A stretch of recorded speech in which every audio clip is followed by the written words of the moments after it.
E an konya la pase nan pati achat. Donc sot monte nou tout bagay, tout moun wè, epi nou wè an ba nou gen plus bagay ki lot bagay kompanyen fè ankon. Epi si nou ale nan detay, nou wale wè, detay la li men, ti detay ke yo ban nou. Kek ti detay, se bay ke nou kapab utilize. Se bay nou kapab utilize. E nou suppose travay, travay sou tout ti bay yo, ti detay, logo, etc. Se sa ou mwen ap pale la. Si nan le nan rekomande ya, se lot prodou kompanyen li menm ni fe. Sa e kompanyen, sa vle di, si mwen achete, nepot bagay mwen achete la, se an dan menm kompanyen. Dizon, mwen montre nou, kab sa nan m gade la, se kompanyen ki fel, tout sa ou. Ave di, kompanyen pa seulement fe sorte wot apal achete ya. Di fon paket lot bagay anko. Moun kap komande an kantite yo, napwe, sa se yon sort de menm bagay anko, men set fwa si, sa se pou laptop, di ka pran plizye lot jump avel, e pi answit, napwe, yo make logo. Kote nou yo make logo a, sa vle di ou menm sou gen yon mark, ou kapap fe kompanyen sa li menm fel pou. Mark sa ki yo gen yan, wap fe kompanyen fel pou, e pi lè lap voel pou, lap djou en ben, pa yon problem. E pou map voel, ou suppose komande tan kantite nan produ sa pou mette logo nan plasa. Koto wak make logo a guys, se logo pa ou li bral mette la. Avle di, Panas, lò pran Panas son moun ki fe mak lel Panas, e pi li komande produ an Chine, li fe ekri Panas sou li. Nou san se Isobox, wapwe Iso lan li men, li te komande yon seri produ an Chine, li fe ou mette Isobox sou li. Avle di, bon box yo lte ba la, li mette Isobox. Avle di, ap tou, kompanyen ap tou mette l sou li bo. E nou wal basi nan pati achat ban mwen. Se mantri nan sa, pou nou gade pou nou e ki kantite pou achete. Wè, telman pou monte nou se menm kompanyen fel ki sa nou wè. Nou pa toujou wè se menm 5 etoal lal gen la. Ave di, e pou monte nou ke, sa nou monte ou la li menm, se sa.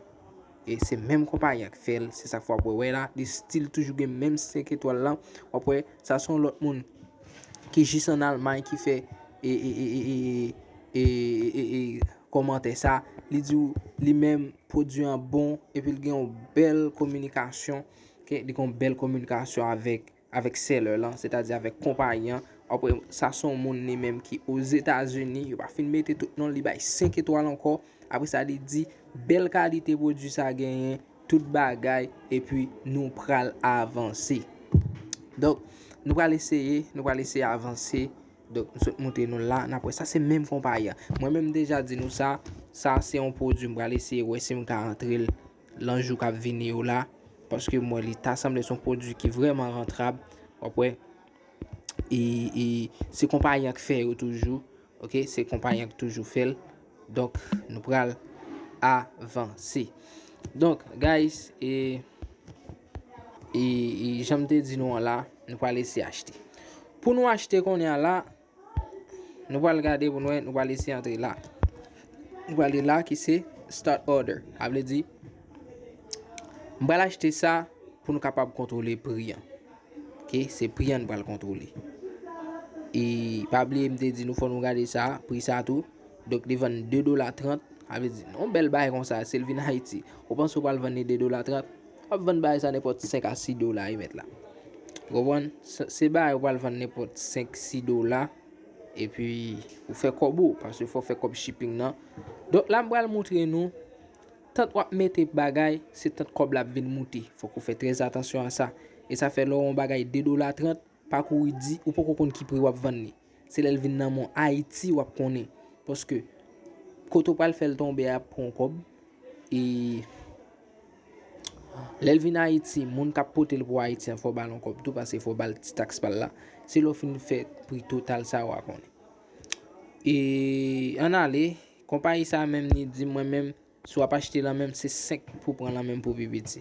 E ba yon problem, si yon moun ap testi, wap fonti, se ou ka achete 10 a $2.30, OK, l'on fait 10 par $2.30. Je vais regarder combien comme la venu depuis dans compagnie. Et OK, 10 à multiplier par 2.30. Et la venu $23. Valait comme nous perdu guys. Ah oui, valait comme nous perdu. Et si ça fait perdu $23 depuis aller, mais pas $23 nous t'a pas le perdu vrai. OK, même ba petit blague ça pour montrer nous que pas risquer, pas permettre comme la business nous. Montrer nos fournisseurs ça très bon, n'importe monde qui besoin acheter dans même fournisseur ça nous ka contacter moi privé et puis dire ça gain là bam link ça m'a tester produit ça et puis pour moi comment on faire l'entrée Haïti comme nous va l'entrée Haïti. Et là nous allons aller là pour nous acheter, j'aime dire nous pour nous acheter la fait start order. OK, nous start order. Donc puisque nous start order, si que nous voulons un compte sur Alibaba, j'aime dire nous la dit nous faut nous créer un compte et puis pour nous capable faire. Boum, voilà. Et prix produit c'est qui ça dit? Prix produit chaque grain jump modifié ça yo vend $2.30. Si on a acheté ou supposé payer pour pipiti 5 pour acheter pour pipiti. Depuis c'est 4 acheter ou pas vendre. Depuis c'est 3 acheter ou pas vendre. Supposé acheter 5. Avec dire pour moto Alibaba lui même il vend en gros. OK? Donc si vous achetez 500 là-dedans, à partir de 500 on paye $2.20. Bon, si tu prends 3000 là-dedans même pour venir faire comme Haïti, on paye la $2. Ça veut dire 3000 ça t'a venu $6,000. On est mettre $6,000 américains dans ça et puis là il vient à Haïti. On pense pas le faire minimum $5,000 bénéfice sur lui, on va faire bien rapide. On regarde et j'aime te dire nous on va laisser gérer petit parti ça avec nous pour nous comment ba yo comment nous ouais sans que nous pouvons faire yo geta dit nous prix shipping nan de $4.70. Ça veut dire qu'on $4.70 qui geta pas pour nous ay comme compagnie a voyer pour nous l'adresse nous pas le voir là. Mais ça les $4.70. C'est parce que m'te choisi États-Unis, pas mal choisi Haïti. Bon moi c'est a bon accès. M'tape $4 combien? Bon mal là pour choisir Haïti parce que nous gon gens les m'a monter nous bête ça yo. Formation pas vaut prix parce que m'pa quoi ouais nulle part nous pas joindre genre de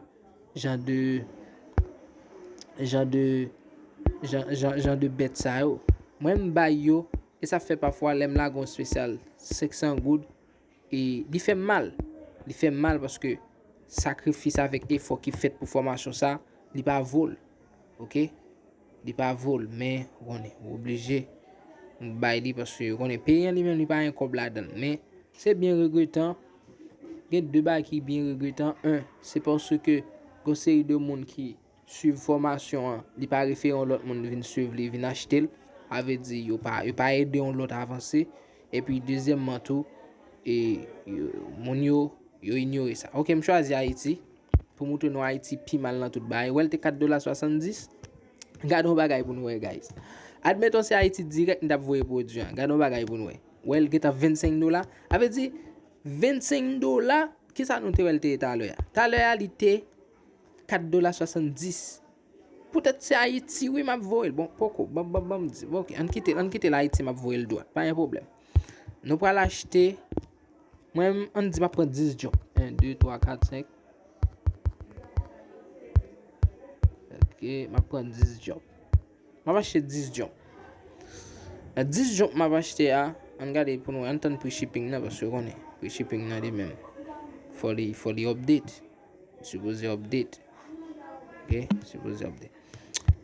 Qu'on a là pour m'a acheter 10 jobs. 10 jobs là venir OK, m'a acheter 10 jobs. 10 jobs là lui-même n'a venir prix ça, la venir $23. OK? Admettons montre 10 jobs comme ça à Haïti qui viennent $23. Mon boss m'a fait comme moi non mon cher m'a fait. Prix shipping là qui viennent $25. OK, prix shipping là viennent $25. Ok? Il vient $25. Pendant prix shipping là lui-même il vient $25. Quand on va le faire 25 plus 23 qui va le bon $48 en tout. J'ai dépensé $48 là, ça que me pour faire rien. Mais son démonstration m'a montre le fait ba la venir direct Haïti. L'on va voir l'on adresse shipping. C'est montré m'a montre. Eh bien, on va taper là, taper ça pour nous choisir États-Unis. Pour nous si la venir nous $48.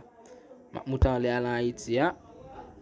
M'a dit produit non, c'est dans qui côté m'a voir le direct. Ok, n'a font Titani. On t'appelle, on regarde pour nous. Ok, je choisis États-Unis. Pas de problème, les États-Unis, je choisis, je apply. Est-ce que bagay qui fait là? 10 job moyen. Est-ce que tout cob qui est sorti, est à $6.14. Ouais, avait dit. C'est là que moi passer produit dans États-Unis. Mais pour passer produit dans États-Unis, faut qu'on ait moun États-Unis qui recevoir produit pour sous bagon moun États-Unis, faut qu'on ait adresse shipping non qui pour recevoir produit pour venir porter là Haïti. C'est ça nous va montrer tout à l'heure comment pour nous mettre une adresse shipping. Et on regarde, moi me dit bon m'a acheter 20 jobs. Parce que l'acheter tant acheter en quantité sur Alibaba li bon ou fait plus bénéfice. Est-ce que nous pas prix shipping nan et modifié. M'acheter 20 jobs. Yo dit compagnie dit mais pas un problème non. 20 jobs pour acheter a, ou bam $8.83 pour me voir les États-Unis pour. $8.83 pour le voir les États-Unis pour moi pour 20 jobs. Et bon, comme je dis non, moi ouais, l'argent de petit bail petit prix ça yo. Je conseille on acheter 50, 30, 15. Ça va dépendre où. Moi je me commander là, c'est soit m'acheter 40 ou 50. Avait dit là moi on va essayer d'acheter 50 jobs. Avait dit comme là doit venir trop haut pour nous guys, nous pas qu'à prendre 50 parce que après prix 50 là. Prix 50 jobs là et lui même il est venir nous prix 50 jobs là est venir nous $15 plus et prix shipping là.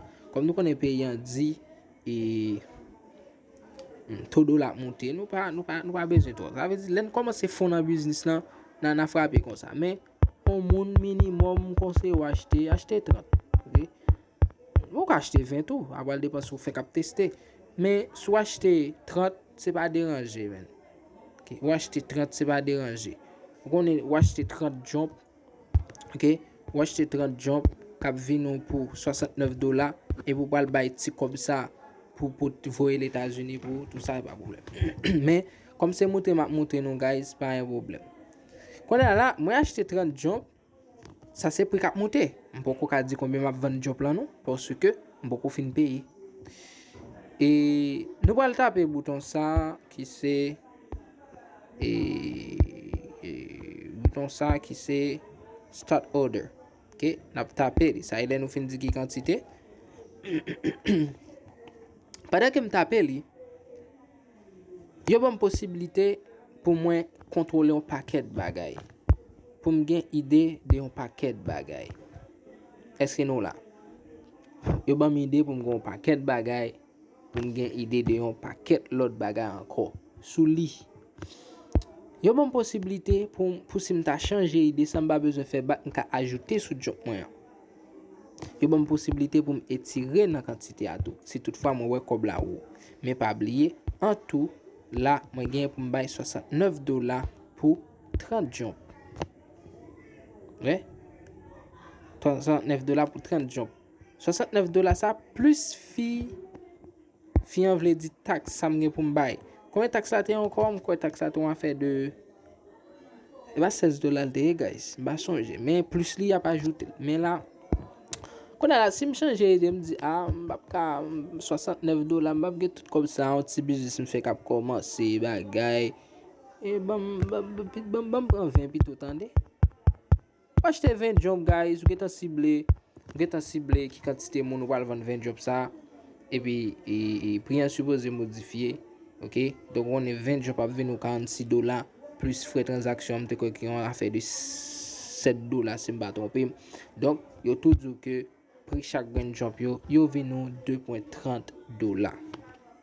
Donc là ça c'est premier bagay moi fait avec nous là pour nous capable comprendre qui ça que moi fait qui pour moi arriver dans partie ça. M'a fini vidéo à la partie ça parce que l'autre partie qui est vraiment important pour nous faire. OK? Partie qui est vraiment important pour nous faire, nous supposons faire qui c'est comment pour nous mettre adresse shipping là. Nous pas l'expliquer les nous arriver la partie ça qui ça pour nous mettre qui adresse pour nous mettre si par exemple nous gagnons on m'a expliqué ça dans l'autre partie vidéo, on pas vidéo trop long tout parce que nous connaît et m'te dit nous ça déjà partie achat vidéo à plus la plus long parce que m'pata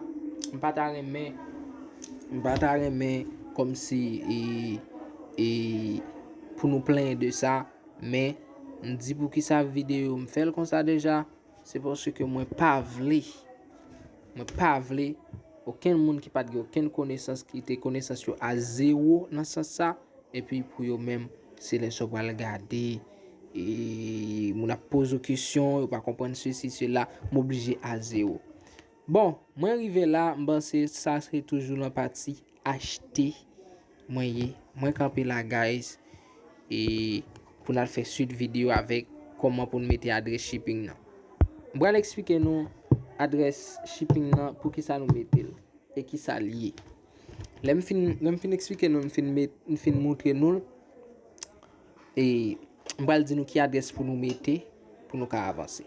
Donc là vidéo aller même moi apprendre nous qui quantité pour nous acheter, comment pour nous acheter.